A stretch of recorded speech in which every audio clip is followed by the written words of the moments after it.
Le show de moto vous est présenté par Honda et Yamaha.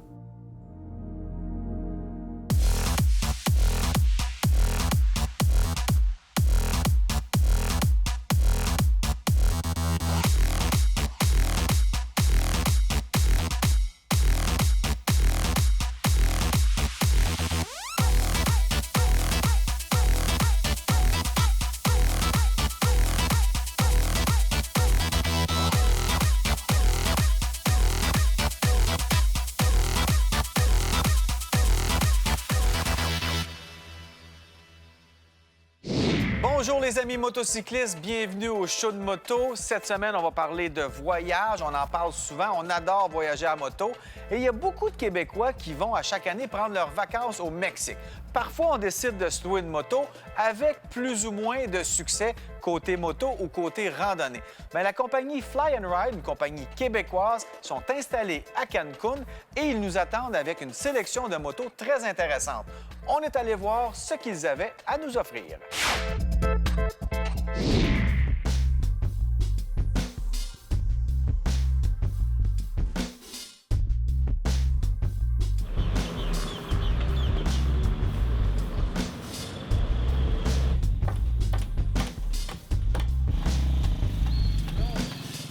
Ken et moi, on est débarqués hier soir à Cancun, bien relax. Et là, on se prépare à partir. Écoute, il est 10 h le matin, il fait déjà 29 degrés Celsius.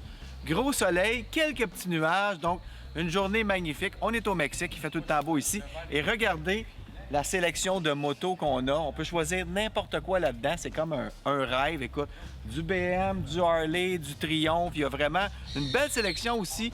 Pas que du custom, pas que du touring, pas que du double usage, un peu de tout. Alors ça, c'est le fun aussi parce que des fois, on voit les tour opérateurs qui ont la même sorte de moto, ils ont que ça. Ici, on peut vraiment choisir ce qu'on veut. Alors, on va arrêter de parler, puis là, on s'en va rouler. Yes!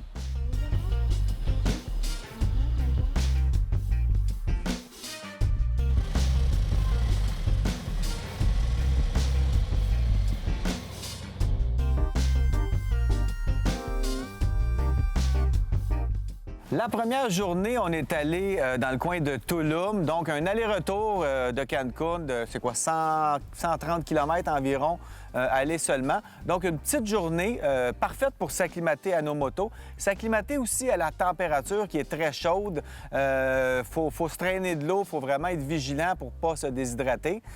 Ensuite, on partait pour 3 jours sur la route avec 2 couchers à l'extérieur. Donc, ça nous a permis de roder notre kit et de voir qu'est-ce qu'on aurait besoin. Quand on part avec une nouvelle moto, on a toujours à prendre le temps de prendre nos repères sur la moto. Donc, je me familiarise, je me rappelle comment ça rouvre, ces valises-là. Il y a des petits rangements ici. Je sais que je peux brancher mon téléphone ici pour le charger en roulant.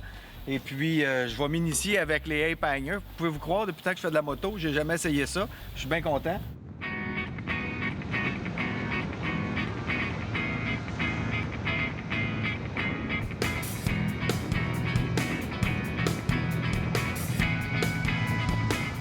C'est certain qu'on peut toujours s'arranger tout seul et se louer une moto et se promener un peu partout au Mexique, mais quand on a des guides, ils trouvent toujours le petit plus, ils sont habitués, donc ils sont déjà venus ici, ils nous ont emmenés manger dans un restaurant.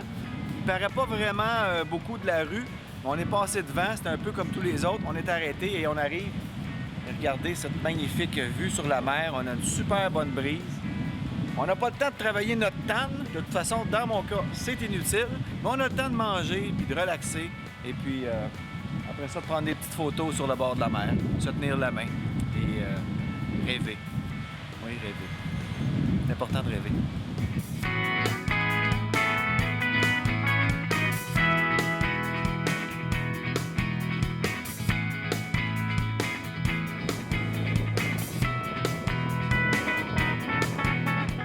Évidemment, nous autres, on fait ça à la façon le show de moto. Donc, Cancun et le Mexique, on le fait en roulant en moto le plus possible.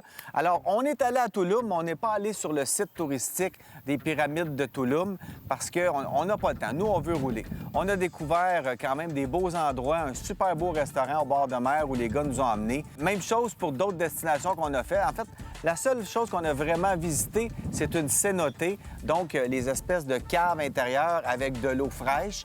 Et quand on roule sur des motos comme ça, à 36, 38 degrés Celsius, on est bien content d'aller se rafraîchir un peu dans l'eau.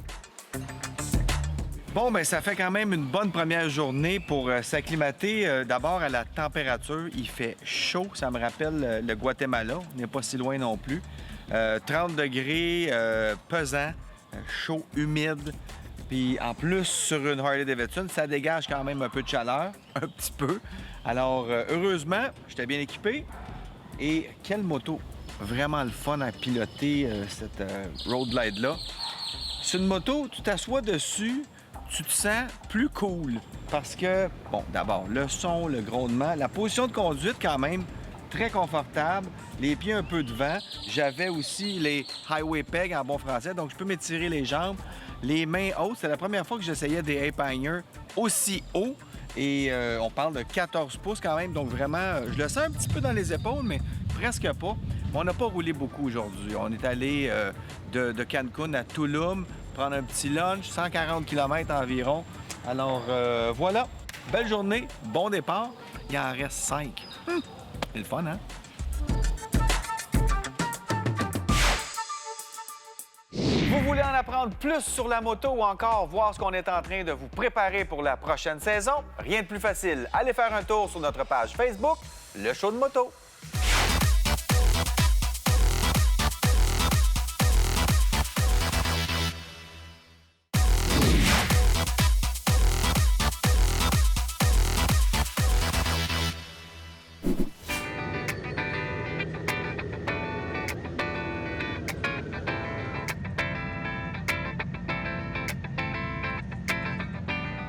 On a repris la route ce matin. On est sorti du secteur un peu plus touristique. Et là, on est vraiment dans un vrai village typique. On est à Leona Vicario. Notre guide Mario nous a emmenés ici. Hey, Mario, bon matin, Eric. Bon bonjour. matin, bon matin. Ça fait du bien de se réveiller sur la moto. Oui, monsieur. Là, aujourd'hui, on a une journée de petit village. Hein? C'est ça, une On journée, s'en va. je vais l'appeler la journée locale mexicaine. OK. Donc, on a, comme tu as dit, Leona Vicario, excellent. On s'en va vers, Chez Max. à tous les 10-15 km, on va rencontrer des villages. Oui. Et puis, vont nous paraître comme exactement comme Un ça, peu un tout peu. pareil. L'église, le parc central, comme tu dis. Ouais. Donc, c'est le genre de trajet qu'avec Flying Ride qu'on essaie de démontrer aux gens Ouais. aussi. Vraiment la culture locale. Oui, c'est important. Pas juste le côté touristique. Avec les clients, des fois, c'est ce que je fais. Je fais les deux. Ils sortent OK. de là, ils disent Mario, wow, j'ai tout vu. Mais c'est ça, tu vois un peu le secteur touristique qu'on peut voir des fois si on vient dans un tout inclus qu'on prend une excursion. Mais c'est bien plus le fun de sortir, d'aller loin. Là, ici, il n'y a pas d'autobus de touristes. Là. On est vraiment tout seul. Et puis, les gens nous regardent avec le sourire. C'est le fun. Hein? Exactement. Bon, ben, ce Hey. serait bien aimable, ça serait de rembarquer sur nos motos. Ça, c'est Très parfait. bien aimable, mon Mario. J'aime ce genre d'attitude-là. Hey, merci. D'autres, on veut Eric. rider. On veut rider, exact. Comme tout le monde avec Flying Ride, on veut rider. On est là pour ça, puis découvrir. Go, on y va. Merci, Eric.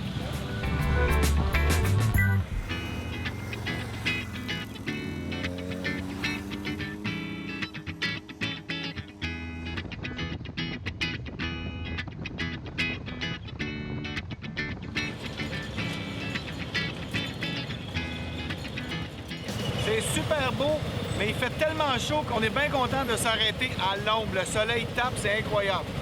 Ça va être bon pour mon table.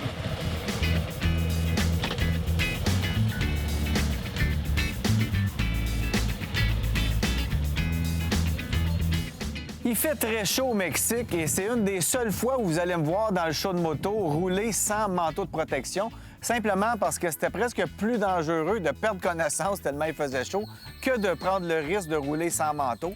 Je m'attendais à de la chaleur, donc au niveau des routes, je me disais, j'avais regardé là, les tracés dans le coin de Cancun, il y a beaucoup de longs droits, donc c'est pour ça que j'ai choisi une grosse Harley-Davidson comme ça. C'est pas une moto super agile pour faire des petites routes sinueuses, mais pour faire de l'autoroute, c'est confortable, donc ça m'allait très bien. Et c'est ce qu'on a fait ici. Au niveau du revêtement de la chaussée, je ne savais pas à quoi m'attendre. J'ai été agréablement surpris, à part qu'il y a des speed bumps dans tous les villages, il y en a partout. Il faut vraiment faire attention parce que si on est distrait, on peut en frapper un assez vite. Et surtout sur une moto comme ça peut cogner très fort. Alors, il faut être vigilant comme partout en moto, mais particulièrement pour les speed bumps.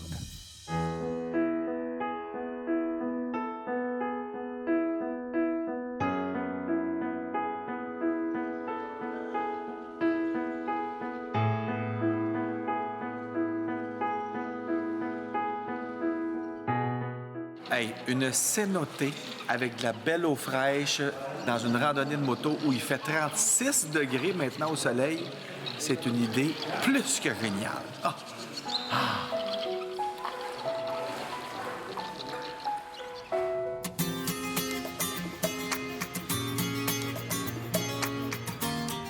Mon coup de cœur, moi, c'est Rio Lagartos. C'est vraiment le genre de petit village de pêcheurs que j'aime beaucoup. C'est tranquille. Tu as un autre vibe dans ces villages-là qu'on ne retrouve pas dans des grosses villes. C'est vraiment un endroit où tu sens que tout le monde se connaît. Les gens sont natifs de la région. Ils aiment ça, te faire découvrir leur coin de pays. On est allé visiter avec un capitaine qui nous a parlé de la faune et de la flore locale. Dans les mangroves, il nous a amené faire un petit bain de boue Maya. Donc, on se beurre complètement avec l'espèce de bouette blanche, mais ça fait un traitement pour la peau qui fait qu'aujourd'hui, j'ai la peau douce, douce, douce.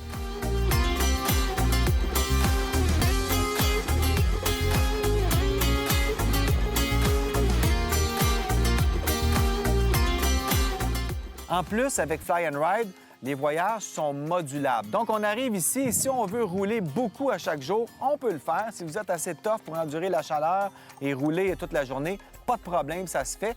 Mais si vous voulez axer plus votre voyage sur des visites touristiques, bon, on peut vraiment faire un voyage à notre goût. Le guide Mario est super flexible. En plus, totalement bilingue. C'est pratique aussi.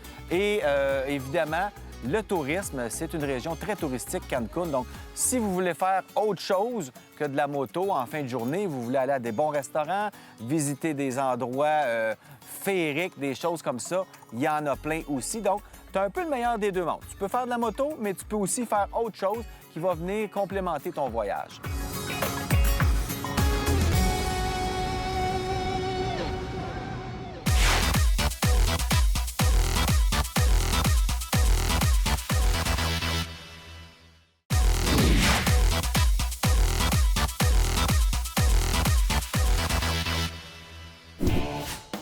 On ne change pas une recette gagnante et c'est ce qu'on va découvrir en détail aujourd'hui avec la Tracer 900 GT de Yamaha.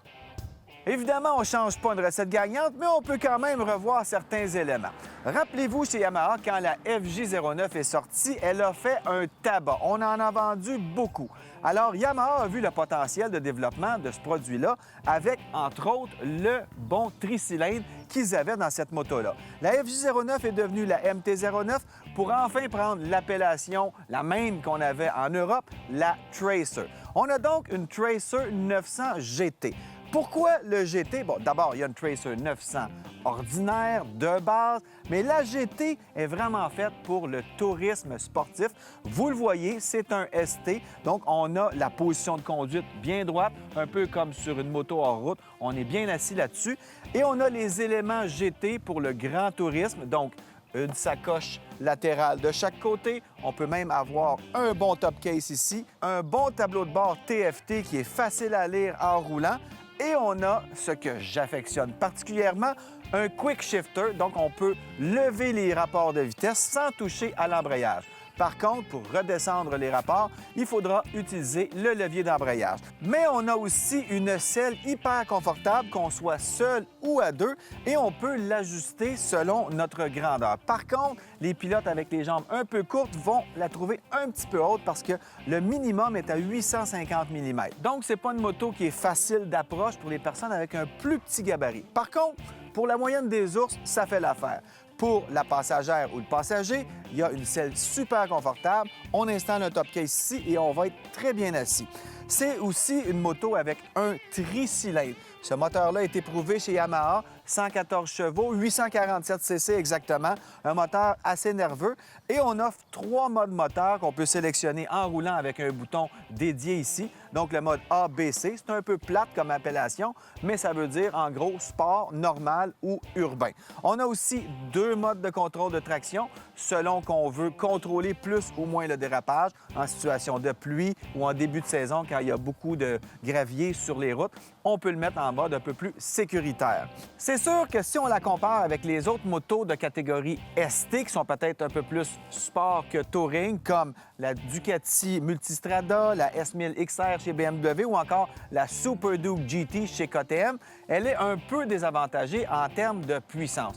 Par contre, en termes de prix, bien là, on n'est pas du tout dans la même catégorie. À 13 000 $, c'est super abordable pour une moto toute équipée avec, je vous le rappelle, les poignées chauffantes, les sacoches, un beau pare-brise ajustable qui est vraiment bien conçu. On a aussi le quick shifter. Donc, il y a beaucoup d'avantages concurrentiels si on la compare aux autres motos de sa catégorie. Au guidon, c'est vraiment plaisant à conduire. J'ai trouvé que c'était une moto conviviale. On a quand même un bon moteur, 114 chevaux. On peut s'amuser assez ferme, surtout si on le met dans le mode A, donc un mode plus sportif. On a une bonne protection au vent ici à l'avant, donc ça nous donne une bonne vision sur la route. On a des protections pour les mains, des handguards en bon français. Donc, ça ajoute un peu au confort de roulement. On se sent quand même en sécurité sur cette moto-là. On est confortable pour des longues randonnées. J'ai roulé pendant des heures. J'avais aucun point de pression ici. La moto est assez étroite aussi. Donc, ça fait que quand on veut aller sur des petits chemins sinueux, s'amuser en mode plus sportif, bien, on peut quand même pencher beaucoup. C'est une moto qui met en confiance tellement elle est conviviale. C'est pas une puissance extraordinaire. Et donc, ça met le pilote moyen très en confiance parce que c'est pas une moto qui va vous surprendre. C'est vraiment une moto où on s'attend à un comportement exemplaire. On est chez Yamaha, alors on a la fiabilité Yamaha et le comportement général des Yamaha qui est toujours quand même du côté un peu plus doux que ultra sportif. En fait, la seule distinction qu'il y a avec la Tracer 900 régulière, comparativement à la GT, c'est au niveau des suspensions. On a sur la GT des suspensions ajustables, donc vous pouvez modifier le comportement des suspensions selon votre mode de conduite, votre style, vous êtes sportif ou pas, ou si vous roulez avec passager, bien là, on peut vraiment aller jouer et ajuster la moto selon ce qu'on veut en faire. Donc, encore une fois, l'aspect convivialité qui vient s'ajouter à l'offre de Yamaha. Donc, en résumé, la Tracer 900, je dirais que c'est la moto des gens raisonnables. C'est sûr que dans la catégorie ST, il y a des motos plus puissantes qui vont peut-être flasher un peu plus, mais ils vont vous coûter pas mal plus cher. Il va vous rester amplement d'argent dans les poches pour acheter un ensemble neuf, un casque, des gants, des bottes, etc. Donc, vous pouvez partir votre saison en toute tranquillité et tout en neuf. Et ça, c'est un net avantage concurrentiel.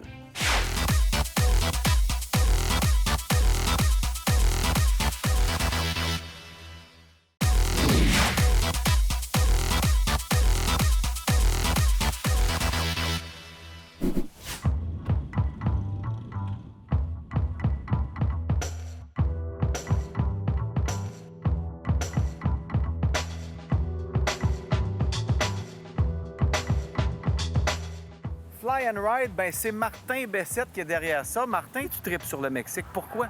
Oui, c'est un addon. Il y a presque 2 ans, j'ai abouti ici en vacances et puis... Tu as trippé sur la place. Il y a des idées qui m'ont venues en tête et puis les idées sont réalisées.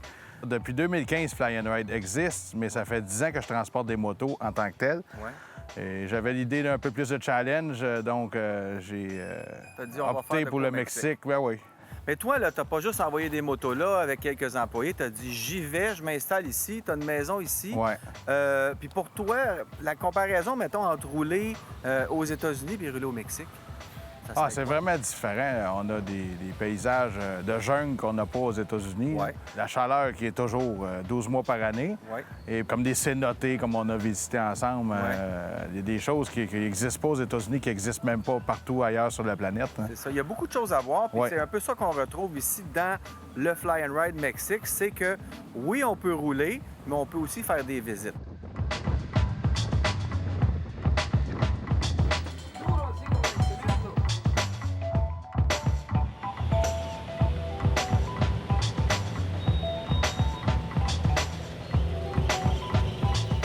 Moi, ici, ce que j'ai découvert avec toi et Mario, ton guide, c'est que, bon, il y a les routes, c'est des longs droits. Donc, pour des motos de cruising, c'est bien le fun. J'ai pris une grosse Harley, c'était parfait. C'est pas une expérience de conduite ultime où ça va être à droite, gauche, en haut, en bas. C'est vraiment, on fait du touring, puis on va manger, on va faire des visites. On tripe à rouler en gang. C'est ça. C'est des circuits d'une semaine. Comme on a fait, c'est un circuit de 4 à 7 jours là, qu'on va tourner dans ce genre de route-là. L'accueil des Mexicains aussi. Un peu comme les Québécois avec les anglophones, les Espagnols sont pareils avec nous. Ils vont changer, ils vont essayer de parler en anglais un peu. Oui. Donc, on se débrouille quand même bien. Puis l'accueil des Mexicains, ils ont toujours le sourire. Oui, tout le temps, tout le temps. C'est un peuple chaleureux, hein? Oui, on est très bien accueillis.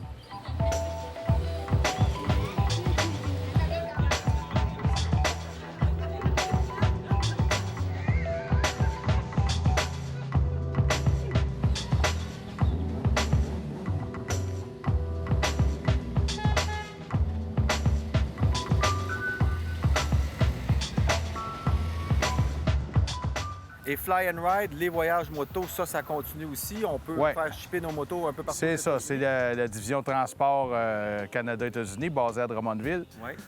Oui, les voyages, on a de plus en plus de voyages, de plus en plus d'équipements aussi. On est rendu à une capacité de 140 motos par événement qu'on peut transporter. En tout cas, c'est le fun pour prendre du soleil, découvrir la culture mexicaine, sortir aussi des zones touristiques où tu fais un peu vendre toutes sortes d'affaires. Quand on s'est ramassé en campagne, c'était le fun. On a parlé avec les gens du village, les enfants. C'est vraiment cool aussi de découvrir autre chose. Puis de préparer un voyage pour l'année d'ensuite, mettons, avec des chums, dire « Hey, je suis allé 2 jours, les gars sont corrects, et puis les places, c'est safe. » En tout cas, Martin, merci pour l'invitation. C'était vraiment cool. Mais en fait, je dirais pas cool, je dirais plus chaud. Ouais, hot. C'était hot en masse. J'ai sué en masse, mais c'est vraiment un beau trip. Merci beaucoup. Merci à vous aussi, Éric et Ken de l'équipe du show de moto.